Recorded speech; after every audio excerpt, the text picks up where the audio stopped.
मैं डॉक्टर भामा अग्रवाल राजीव गांधी राजकीय महिला महाविद्यालय भिवानी की ओर से हिंदी की इस कक्षा में आप सबका स्वागत करती हूँ, अभिनंदन करती हूँ।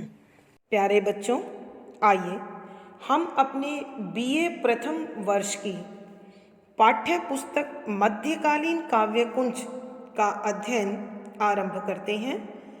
यह पुस्तक मूल रूप से मध्यकाल के कवियों को अपने अंदर समेटे हुए हैं। इसके पहले कवि संत काव्य परंपरा के प्रतिनिधि कवि कबीरदास हैं। कबीरदास निरक्षर थे। ये बात विशेष तौर से ध्यान देने की है कि कवि लिखना पढ़ना नहीं जानते थे, लेकिन जब आप उनके रचे गए दोहे, जिन्हें हम साखी कहते हैं, क्योंकि ये सब साखी या दोहे अनुभव के आधार पर पूर्ण सत्य है, अतः सत्यता के कारण ही इन दोहों को साखी का नाम दिया गया है। यहाँ पहली साखी है, सतगुर की महिमा अनंत, अनंत किया उपकार, लोचन अनंत उघाड़िया, अनंत दिखावन हार। प्रसंग प्रस्तुत साखी हमारी हिंदी की पाठ्य पुस्तक मध्यकालीन काव्यकुंज में संकलित संत कवि कबीरदास जी द्वारा रचित साखियों से लिया गया है। संदर्भ बच्चों, यहाँ कवि मनुष्य के जीवन में गुरु के महत्व को अत्यधिक स्थान देते हुए उसे ईश्वर से भी ऊंचा स्थान देते हैं। यहाँ इस साखी में कवि कहना चाहते हैं कि जो हमारे गुरु हैं वह हमें ईश्वर से सीधा सीधा संपर्क मेल करा देते हैं। इसी भाव को स्पष्ट करते हुए उनकी पंक्तियाँ कह रही हैं, बता रही हैं कि सरलार्थ। सर्वप्रथम बच्चों ध्यान दें कि कबीर दास की जो भाषा है उसे हम हिंदी साहित्य में संदूकड़ी बोलते हैं। तो प्रत्येक शब्द का अर्थ आपको ध्यान से समझना होगा। सतगुरु यानी सच्चा गुरु की महिमा, विशेषता, खूबी, महानता। अनंत का मतलब अंतहीन। फिर एक बार और अनंत प्रयोग हुआ है, इसका अर्थ है असीम, बेहद, किया कर दिया, उपकार, उपकार, भलाई। लोचन आँखें। अनंत, यहाँ अनंत का अर्थ है अंतर्मन, आत्मा। उघाड़िया खोल दिए। और अगले अनंत का अर्थ है ईश्वर। दिखावनहार, दिखाने वाले बन गए।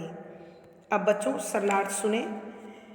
कबीरदास जी कहते हैं कि जो सच्चे गुरु होते हैं उनमें एक सबसे बड़ी खूबी, एक विशेषता यह होती है कि वह अत्यधिक महान होते हैं लेकिन सामान्य की भांति रहते हैं। उनके गुणों का वर्णन नहीं किया जा सकता। कवि अपने गुरु को धन्यवाद देते हुए कहते हैं कि हे गुरुदेव, मैं आपका आभारी हूँ, आपको धन्यवाद करता हूँ जिन्होंने मुझ पर इतना अधिक उपकार किया है, मेरी इतनी अधिक भलाई की है। लोचन अनंत उघाड़ी, कि मेरे गुरु में बहुत बड़ी विशेषता है कि वो अपनी विशेषता का प्रदर्शन नहीं करते। उनमें योग्यता अत्यधिक है और उन्होंने मुझ पर बहुत बड़ा उपकार किया है। उन्होंने मेरी अंतर्मन की आंखें खोल दी हैं, अर्थात मेरी आत्मा को जागृत कर दिया है। यही कारण है कि मुझे ईश्वर के दर्शन हो गए हैं।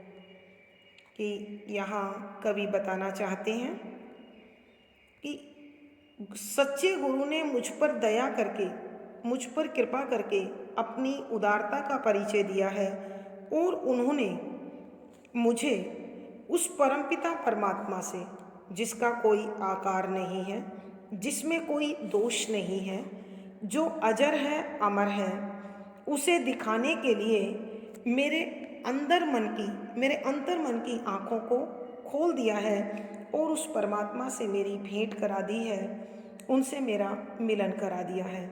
कवि के कहने का भावार्थ यह है कि यदि किसी को सच्चा गुरु ईश्वर की कृपा से मिल जाए तो उस गुरु के द्वारा दिखाए मार्ग से ईश्वर तो प्राप्त होता ही होता है।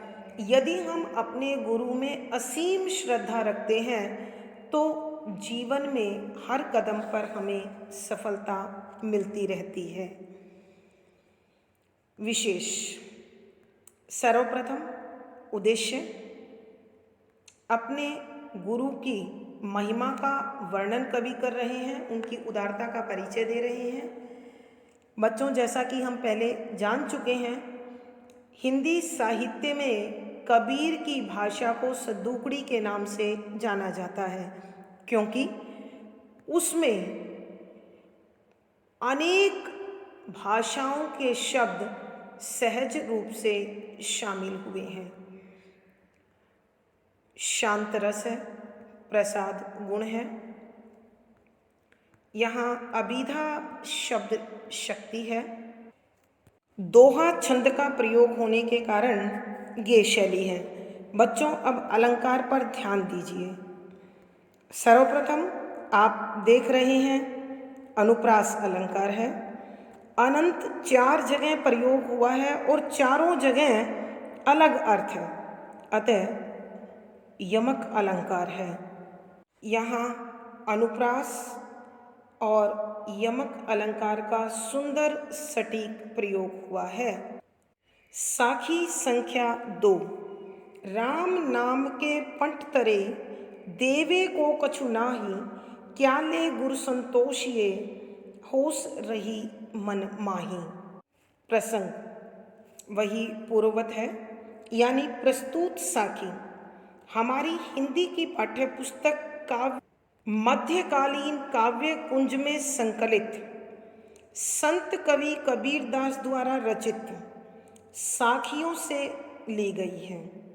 संदर्भ, यहाँ कवि कहते हैं कि सच्चे गुरु की कृपा से मुझे ईश्वर मिल गए हैं और ईश्वर के मिलने से जो आनंद उत्पन्न हुआ है, उस आनंद को मैं शब्दों में नहीं बता सकता।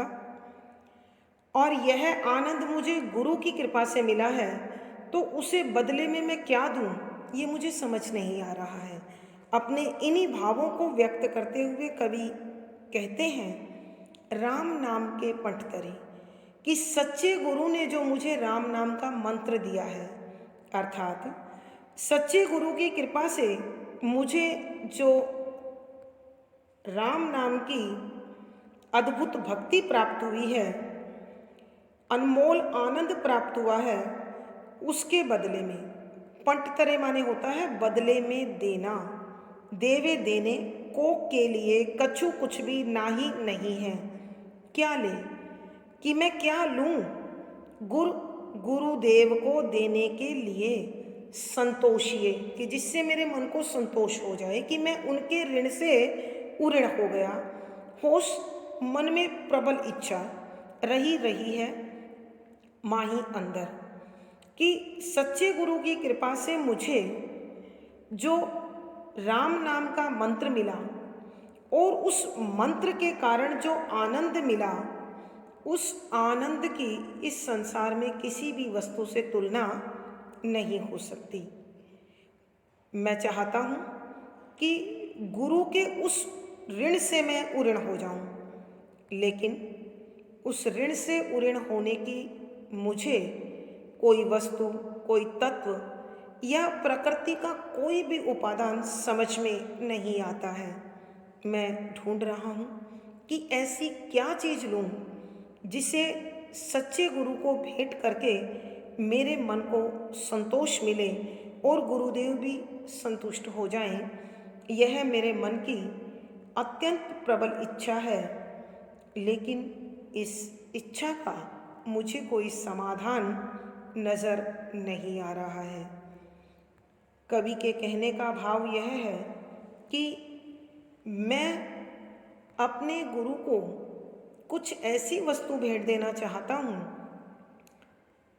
जिससे मुझे और गुरुदेव को संतोष प्राप्त हो जाए, क्योंकि गुरु ने अपनी कृपा से इस संसार में मेरे भटकाव को पूर्ण रूप से समाप्त कर दिया है, संसार के कष्टों से मुझे मुक्त कर दिया है और परमपिता परमात्मा से मेरा मिलन करवा दिया है।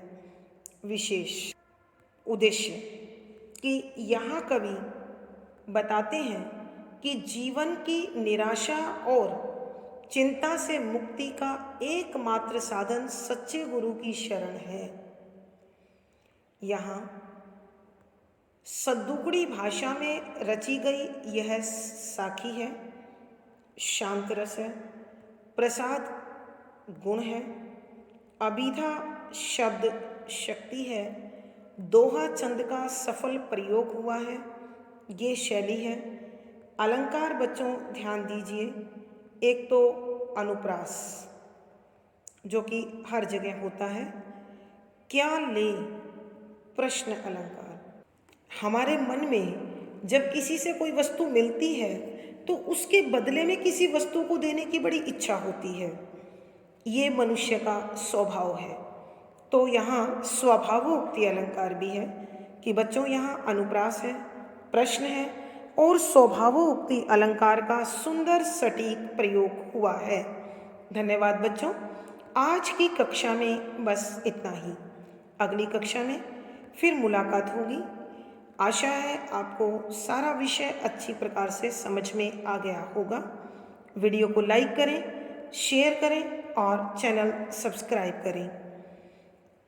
प्यारे बच्चों, आपका दिन और जीवन मंगलमय हो, इसी शुभकामना के साथ धन्यवाद, आभार।